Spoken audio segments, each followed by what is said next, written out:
Welcome back. Our conversation on Stop and Frisk continues now. Earlier today, I had the privilege of speaking with Ben Jealous. He is the president and CEO of the NAACP.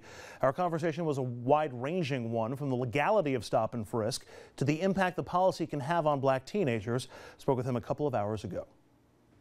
Mr. Jealous, you're the head of one of the most prominent civil rights groups in the United States. I assume that you look at Stop and Frisk as being a civil rights issue? Yes, sir. This is the most massive local racial profiling program that we can find in the entire country. We have kids who seem to be being stopped because of their color, not because of their behavior.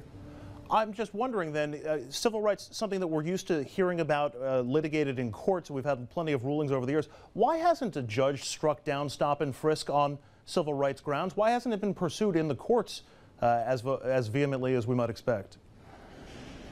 You know, this is actually being pursued in the courts, and there are lawsuits happening. But, you know, we shouldn't. One of the things we've learned from Brown versus Board, and when I was a young organizer in 1990, 1991, Brown versus Board was still a live case, man. You know, it was decided in 1954, but the enforcement went on for decades. And the reality is that in a democracy, it shouldn't take a lawsuit for people's civil rights to be respected and enforced.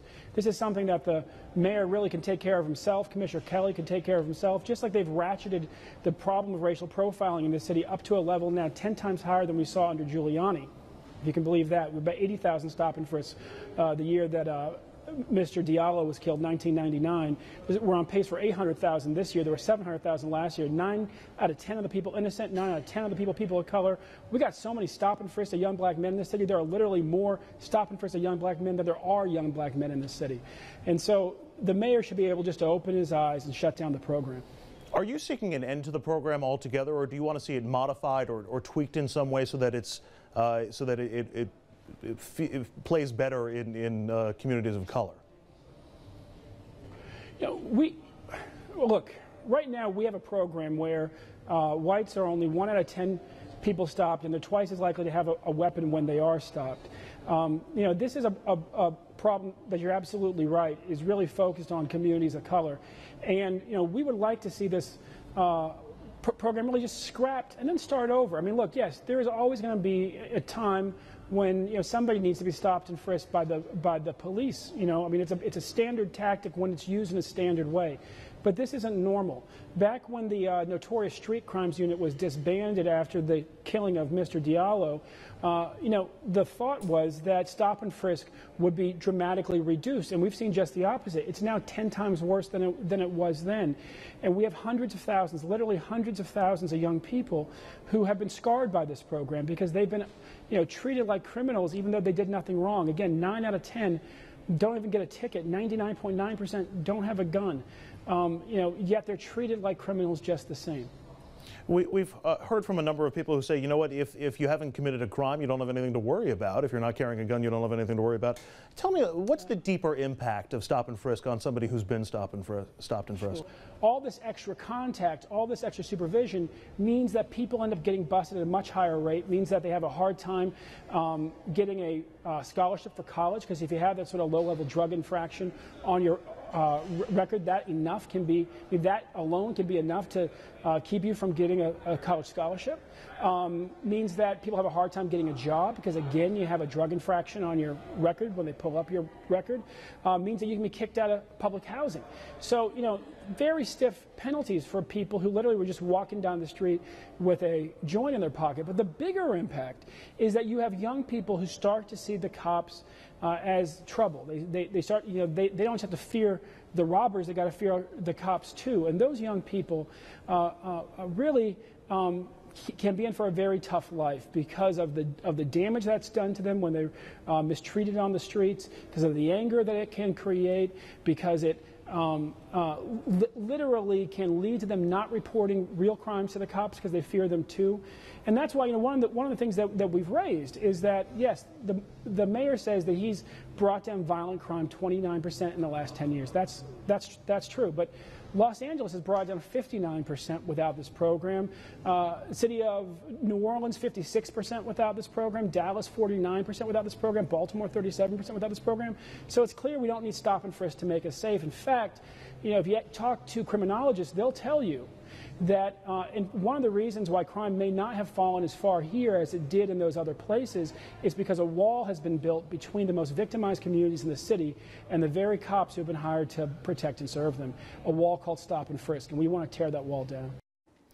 So the take of Mr. Jealous there, pretty much that it's a civil rights violation, or that it violates civil rights, and that it doesn't make the city any safer than it might otherwise. I'm curious your reaction to Mr. Jealous's comments. I was curious to note that when you asked whether Stop and Frisk should cease entirely, he didn't answer the question. He punted on it.